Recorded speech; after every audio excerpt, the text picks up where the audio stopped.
بسم اللہ الرحمن الرحیم۔ اس حدیث کو ہم سے عبداللہ بن محمد مسندی نے بیان کیا، ان سے ابو روح حرمی بن عمار نے، ان سے شعبہ نے، وہ واقد بن محمد سے روایت کرتے ہیں۔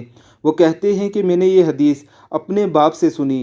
وہ ابن عمر رضی اللہ تعالی عنہما سے روایت کرتے ہیں کہ رسول اللہ صلی اللہ علیہ وسلم نے فرمایا، مجھے اللہ کی طرف سے حکم دیا گیا ہے کہ لوگوں سے جنگ کروں اس وقت تک کہ وہ اس بات کا اقرار کر لیں کہ اللہ کے سوا کوئی معبود نہیں ہے، اور یہ کہ محمد صلی اللہ علیہ وسلم اللہ کے سچے رسول ہیں، اور نماز ادا کرنے لگیں اور زکوٰۃ دیں۔ جس وقت وہ یہ کام کرنے لگیں تو مجھ سے اپنی جان و مال کو محفوظ کر لیں گے سوائے اسلام کے حق کے۔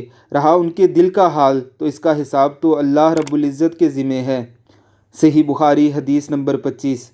اذان ٹی وی کے ناظرین، یہاں سوائے اسلام کے حق سے مراد وہ حقوق ہیں جنہیں اسلام نے بھی جائز قرار دیا ہے، جیسے قتل کے بدلے قتل کیا جانا اور اسی طرح کے دیگر معاملات۔ اسی حدیث مبارکہ میں رسول اللہ صلی اللہ علیہ وسلم نے لوگوں کے دلوں میں جھانکنے سے بھی منع فرمایا۔ ہمارے معاشرے میں اکثر اوقات دوسرے کو منافق کہہ دیا جاتا ہے۔ جو چیز اللہ رب العزت کے ذمہ ہے اسے اپنے ہاتھ میں مت لیجیے۔